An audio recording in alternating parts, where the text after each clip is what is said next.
the old bar at the end of the building that's now the clothing warehouse. It was called Peelers, and it's where like the last of the old guys would drink PBR and Budweiser at 10 in the morning. And they had an $8 million man pinball machine in there that I grew to love. And yeah, like I was telling you, I got good at it, so I'd walk out and leave 8 or 9 games on there for those guys to play. They, of course, ruined them in a half an hour, but they're like, go get them again. We need more games. Hello, I'm Harry DeMille. I started the store Wax and Facts with Danny Beard on June the 6th, 1976, and we are co-owners. There really wasn't anything much in the way of a used record store to speak of back then. You could find them here and there, but an actual store the old ones were gone. So we thought it would be a good thing to try. We gathered a bunch of used records from yard sales and here, there, and everywhere around town, and our humble beginnings on what is half the size of the store now. We're down here. My name is Sean Bourne. Started working here in the late 70s, about 78. Danny and Harry hired me because I worked at a store in Athens and they needed some help figuring out the retail end of things.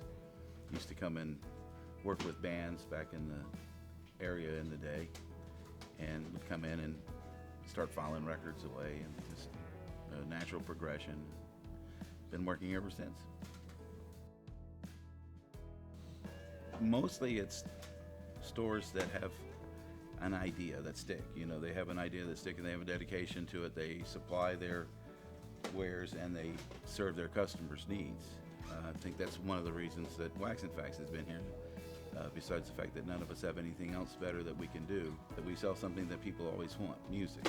People have always wanted music. If they want it on cassette, they want it on CD, then they want it on record again. The records have been around my entire life.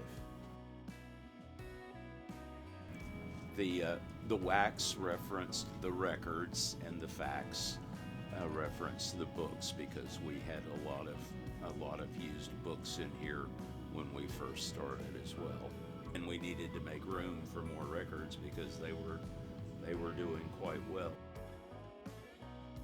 Little 5 Points had been going downhill for a couple of decades. The fourth storefront was closed up and had been closed up for quite a while in most cases. Slowly but surely, from about the time we came around, all of the buildings were rented. It wasn't an overnight evolution by any means, but after about a decade we could see that Little 5 Points was definitely coming back to life. Little 5 Points has changed in the way that almost everything inside the perimeter in Atlanta has changed. As the population has re-intensified, the neighborhoods have become more dense. I think that the uniqueness of the stores, the little funky aspect of the stores in Little 5 Points is awesome. I think that that's why people do come here. There is a freak show element, you know, but frankly the people that come here looking for freaks are freakier than the freaks, in my opinion. We call it the tourist day when it's a nice day like today and everybody rolls out of their pickup trucks from Madison County and Henry County, and you know, they come, hey, let's look at the weirdos, and we're here. Unless something, you know, really dramatic occurs in the neighborhood, I think we'll just keep slogging along.